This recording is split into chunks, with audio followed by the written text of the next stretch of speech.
Hoje vamos falar sobre a visão atual do Imposto de Renda sobre Herança.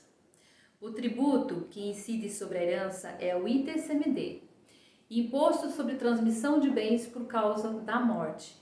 Trata de um imposto estadual e sua obrigação nasce no momento do falecimento do titular da herança.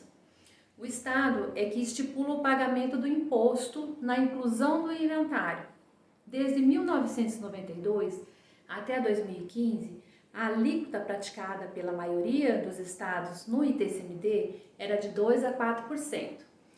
Com a crise econômica em 2018, essa alíquota já chegou a 8% na maioria dos estados. Observa-se que 8% não é um patamar que os estados julgam suficiente para suprir suas necessidades, mas é o limite máximo de alíquota permitida para esse imposto. Esse limite, segundo previsão da Constituição, é estabelecido pelo Senado Federal, através da Resolução número 9 de 1992, que está em vigor, que estabelece a alíquota máxima para o imposto sobre transmissão de causa-mortes e doação no artigo 155 da Constituição.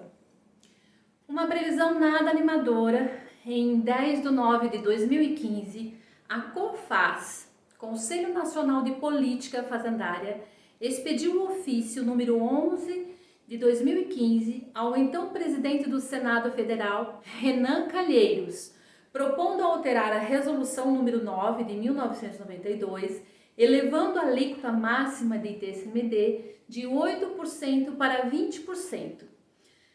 Discurso comum de necessidade de superar a crise, taxando mais aqueles que contribuíram mais para ter maior patrimônio. Esse discurso é falso. Os mais afortunados não passam pelo doloroso e caro processo de sucessão do inventário. Planejam sua sucessão por meio de holding familiar. Em verdade, essa alíquota ataca somente as classes médias e média alta, e serão eles os mais lesados com a alteração. Nessa análise é que cremos sim na possibilidade eminente da proposta da resolução da CONFAZ vir a ser aprovada, elevando o limite da alíquota máxima do ITCMD para 20% e autorizando os estados a realizarem um verdadeiro confisco. E o pior, terá o aval do Supremo, pois não haveria qualquer ofensa direta ao texto constitucional. Um forte argumento aliado à necessidade de arrecadar o ITCMD decorrente da crise econômica e a justificativa do CONFAZ que o Brasil é um dos países que menos tributa a herança no mundo.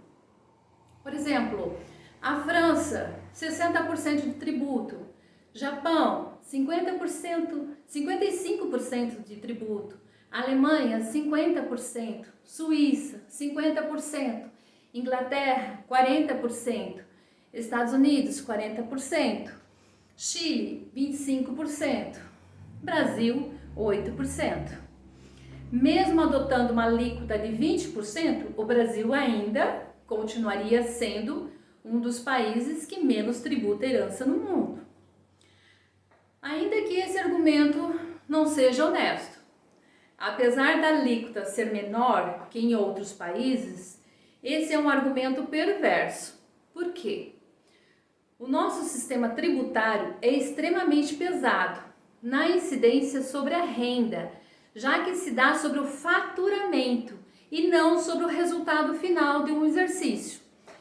Poucas são as possíveis deduções de despesas. Por exemplo, você gasta anualmente com a escola dos seus filhos aproximadamente R$20 mil.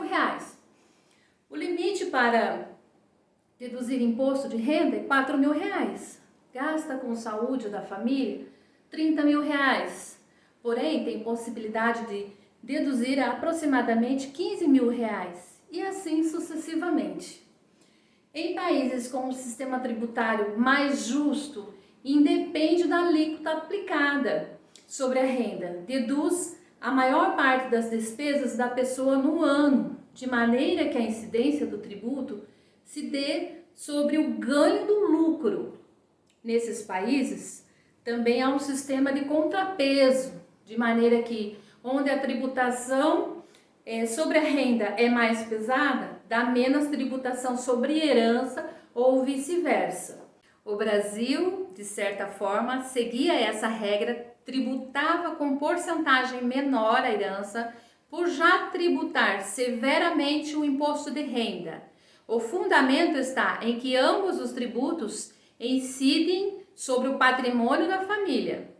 Hoje, a busca predatória de arrecadar mais para superar a falta de políticas econômicas eficazes, o Brasil se vê na eminência de abandonar esse sistema de contrapeso para tornar a carga tributária ainda mais pesada. Até mais!